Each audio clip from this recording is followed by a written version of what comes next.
आग की खबर तब फैलती है जब कहीं पर धुआं उठता है, और यूपीआई के साथ कुछ ऐसा ही हुआ है। मामला क्या है? हर तरफ ये बात आ रही है कि यूपीआई का पेमेंट करने पे अब आपको कुछ चार्ज देने होंगे। अब सवाल ये उठ रहा है कि कितना चार्ज देना होगा। सवाल ये भी उठ रहा है कि ये बात सही है कि गलत है। सवाल ये भी उठ रहा है, क्या अब जेब पर एक खर्च बढ़ने वाला है, क्योंकि आज की डेट में तो हर कोई यूपीआई का इस्तेमाल कर रहा है। तो इसी बात को हमें समझना है कि क्या यूपीआई पर लगेगा कोई चार्ज, और ये बात आई कहां से? दरअसल ये बात आई है संसद से।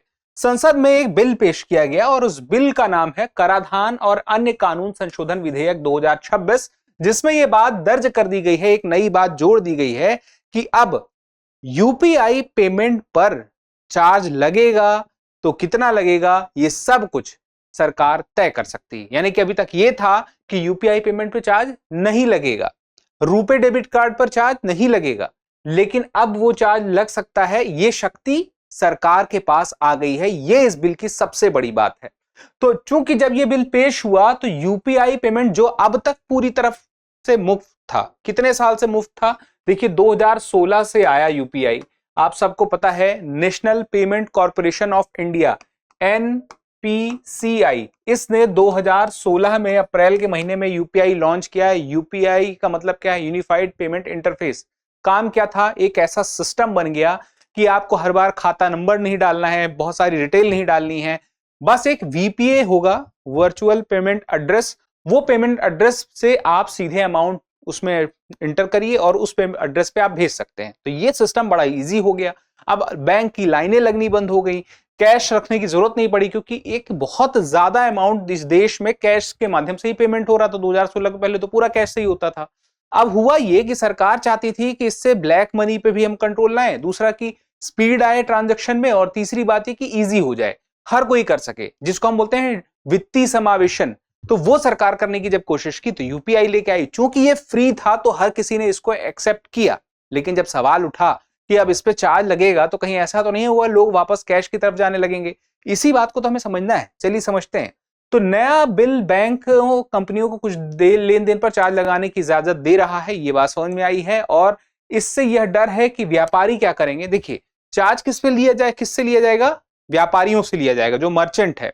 लेकिन यह डर रहता है कि मर्चेंट पे जब चार्ज आएगा तो वो चार्ज मर्चेंट अपने ऊपर नहीं लेंगे, वो ग्राहक के ऊपर डाल देंगे कि आपको पेमेंट करना पड़ेगा, जो एक्स्ट्रा सरकार हमसे ले रही है यूपीआई पेमेंट आपसे लेने पे।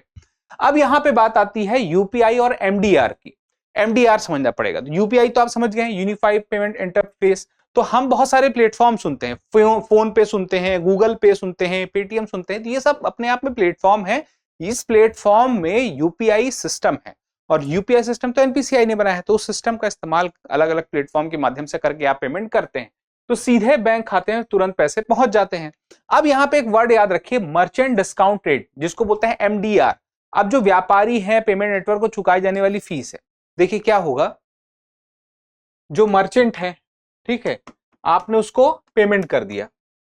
अब वो फीस जो पेमेंट किया है, इसके लिए आपने एक सुविधा ली ना, तो उस सुविधा के लिए कुछ फीस आपको चुकानी पड़ेगी। तो किसको चुकानी पड़ेगी? जैसे फोन पे वालों को चुकानी पड़ सकती है, या गूगल पे वाले, जो भी वो जिस प्लेटफॉर्म से आप सर्विस ले रहे हैं। उसके बाद जो पेमेंट नेटवर्क है, जैसे एनपीसीआई का पेमेंट नेटवर्क है, आप उसका इस्तेमाल कर रहे हैं तो वो कुछ पैसे लेगा। तो ये जो इनका जो हिस्सा बनता है उसी को बोलते हैं मर्चेंट डिस्काउंट रेट। तो यूपीआई पर और रुपे डेबिट कार्ड पर अभी मर्चेंट डिस्काउंट रेट कितना था? तो ये 0 चल रहा था 2016 से, जब से यूपीआई आया। यानी कि सरकार इस पे पैसा नहीं लेगी, ये बात भी तय कर दी गई थी। तो ये अभी पैसा कहां जा सकता है? अगर जाना हो तो इंटरचेंज फीस होती है, यानी कि जो वीपीए एड्रेस जहां से बनता है, प्रोसेसिंग चार्ज होता है, नेटवर्क फीस होती है, और जो सरकार इस पे अपना एक टैक्स भी ले सकती है। तो 4 हिस्सों में जा सकता है। यानी कि वो जो नेटवर्क प्रोवाइडर है एनपीसीआई, उसको मिल सकता है, सरकार को मिल सकता है, वो प्लेटफॉर्म है उसको मिल सकता है। अब बात आती है, अभी तक की स्थिति में हमने देखा कि 2016 से यह 0 चल रहा था। अब यहां पे अन्य जो मैंने बोला रुपे डेबिट कार्ड, लेकिन उसके अलावा जितने भी डेबिट कार्ड हैं वहां पे एमडीआर, एमडीआर याद रखिएगा, यही एमडीआर मर्चेंट डिस्काउंट रेट लगता है। कहां कहां लगता है? रुपे डेबिट कार्ड हम देखें, अन्य कार्ड से पहले हम देखें तो जो नॉन रुपे डेबिट कार्ड है 0.4 से 0.9%। अब यहाँ पे घरेलू जो क्रेडिट कार्ड है वहां पे 1.5 से 2.2%। आपने कभी पेमेंट किया हो तो आपने, आपसे दुकान वाले ने या किसी व्यापारी ने कहा होगा कि इतने परसेंट आपको एक्स्ट्रा अमाउंट देना होगा। तो अगर 2% की बात करें तो अगर 1000 रुपए की बात है तो उस पर आप देख लीजिए 20 रुपए आपको लग जाएगा एक्स्ट्रा। ऐसा अभी कभी आपके साथ हुआ होगा, आपने जब भी शॉपिंग की होगी। इंटरनेशनल कार्ड होता है तो 3 से 4% होता है। तो यह छूट payment and settlement system act 2007 पर आधारित है। यानी कि इस मामले में, इस कानून में ये लिखा है, इस एक्ट में, कि यूपीआई और रुपे डेबिट कार्ड पे तो नहीं होगा, हाँ बाकी सब पे होगा। जैसे मैंने आपको बताया, लगता भी आप लोगों ने दिया भी होगा। तो अभी खर्च उठा कौन रहा है? एक सिस्टम है, देखिए एक नेटवर्क है, उसका आप उस गूगल पे वाले आपके लिए तो सुविधा दे ही रहे हैं ना, आपकी डेटा को सुरक्षित रख रहे हैं, आपके पैसे को सुरक्षित रख रहे हैं, उस सिस्टम से इजी पैसा जा रहा है, उसमें टेक्नोलॉजी को भी अपडेट कर रहे हैं, ऐप को अपडेट कर रहे हैं, और इसके साथ ही सेफ्टी बना के रखे हुए हैं, कोई हैक करके आपका पैसा नहीं निकाल सकता। तो इन सब चीजों में खर्चा तो हो रहा है। तो उस खर्चे को कौन दे रहा है? एक तरह से सरकार सब्सिडी दे रही है।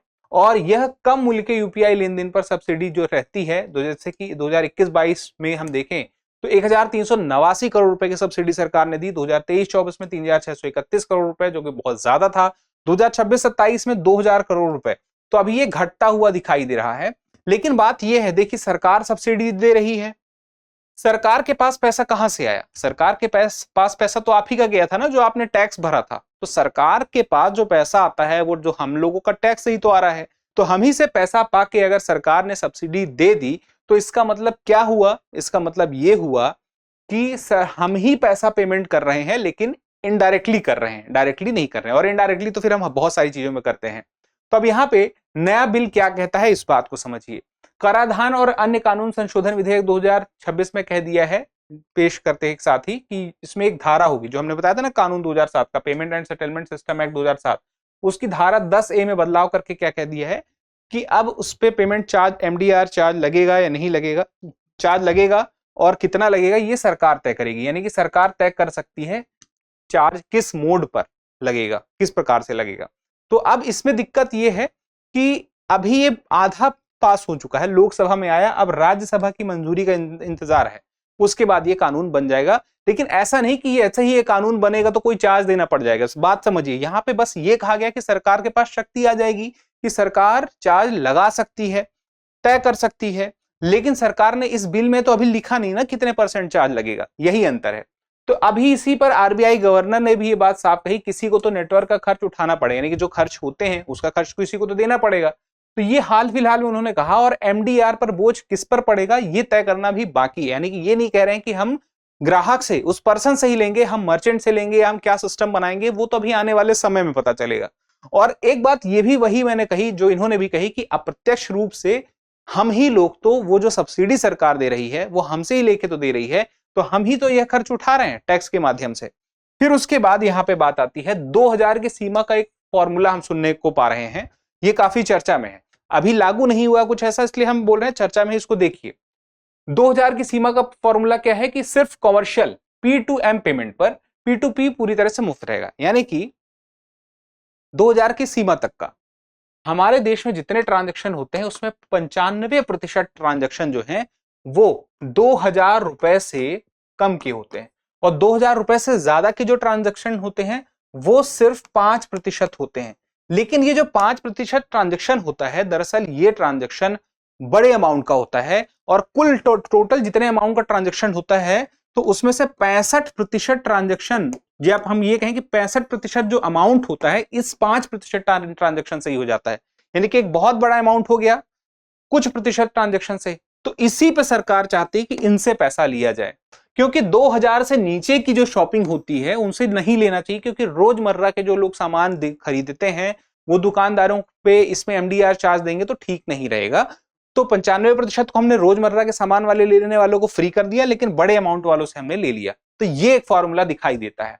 तो यहां पे ये दिखा दिया कि 2000 रुपए से ज्यादा के लेन देन पर संभावित है, और इसमें यह भी बता दिया कि इसमें भी जिसका टर्नओवर, यानी कि पर्सन टू पर्सन पे नहीं लगेगा। यानी कि मैं अगर यूपीआई से पेमेंट करता हूं अपने किसी जानने वाले को तो उसमें पेमेंट नहीं लगेगा। एक पर्सन, कोई बिजनेस होना चाहिए किसी का, या कोई ऑनलाइन शॉपिंग प्लेटफॉर्म होना चाहिए, या तो कोई व्यापारी होना चाहिए, उसको जब मैं पेमेंट करूंगा तभी लगेगा, वो भी 2000 से ज्यादा के लेन देन पर, और उसका भी एक टर्नओवर हो उस व्यापारी का, कि उसका सालाना टर्नओवर एक खास अमाउंट का हो। अब इसमें भी संभावित दरें हैं कि इतने % हो, इतने % हो, अब ये कुछ फिक्स नहीं है। अब यहां पे एक बात ध्यान रखनी है कि 2000 प्लस की लेन देन गिनती मैंने कहा सिर्फ 5% है, लेकिन वही 5% की जो कुल वैल्यू है टोटल अमाउंट की वो लगभग 65% के पास है। इसीलिए टारगेट करने के चांसेस इसको बनते दिखाई देते हैं। यूपीआई कितना बड़ा हो चुका है इस बात से ही समझिए, जितने हम सोचिए जितने ट्रांजेक्शन, अगर आप में से जो भी जिसको भी अपना बचपन या अपने पहले का समय याद है 2016 के पहले का, हर चीज के लिए हमें खुले ढूंढने पड़ते थे। हर एक अमाउंट के लिए स्पेशली जैसे 47 रुपए देना है, 63 रुपए देना है, तो फिर उसके लिए चिल्लर ढूंढने पड़ते थे। तो बहुत सारा पेमेंट सब कुछ तो वैसे ही हो रहा था।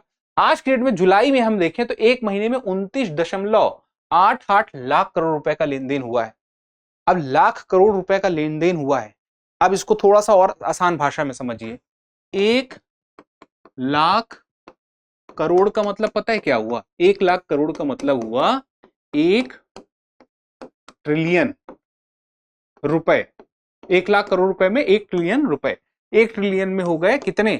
12 जीरो लगाने पड़ेंगे। 12 जीरो लगाएंगे तब होगा आपका 1 ट्रिलियन रुपए।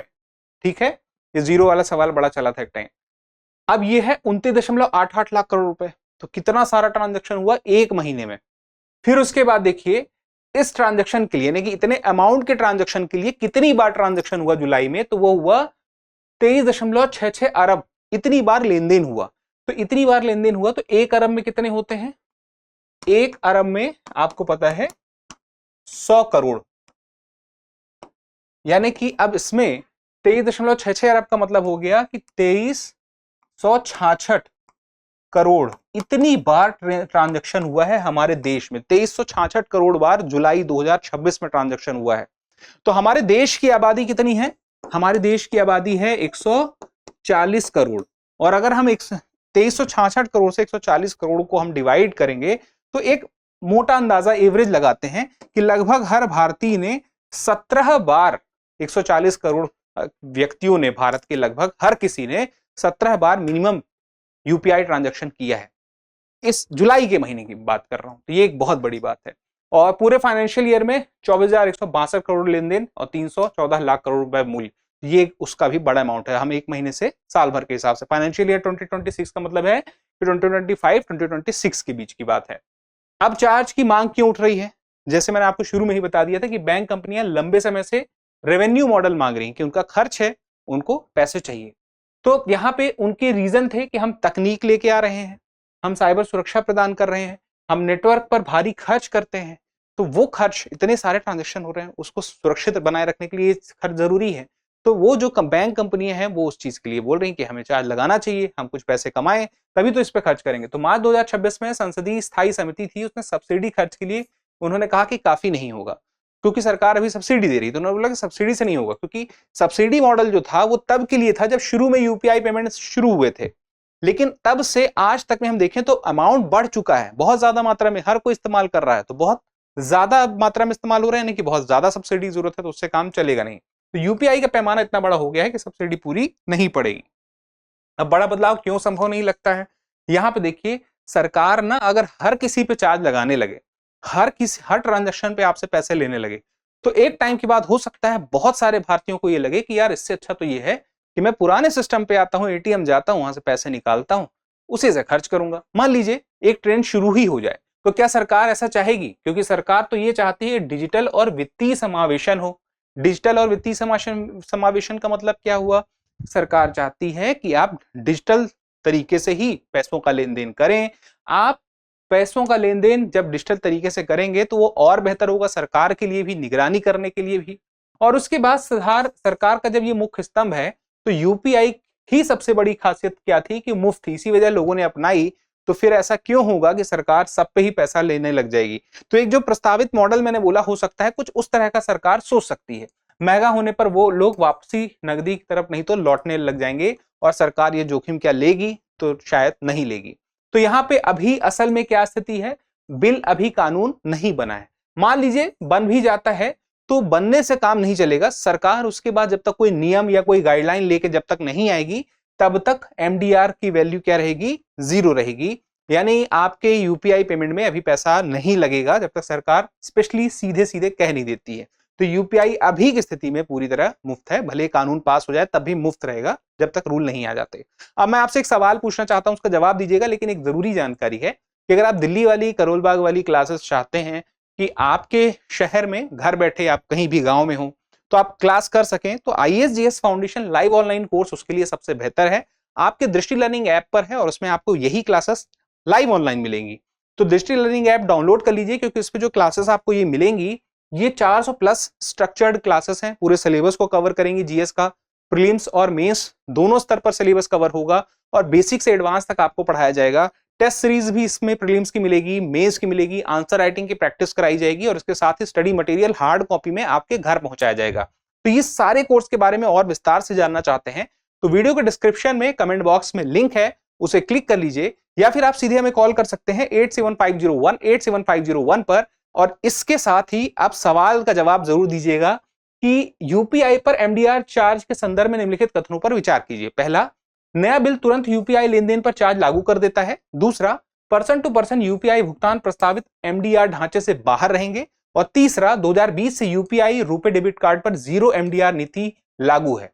तो आपको बताना है कितने कथन इसमें सही हैं, केवल एक, केवल दो, तीनों, या इनमें से कोई नहीं।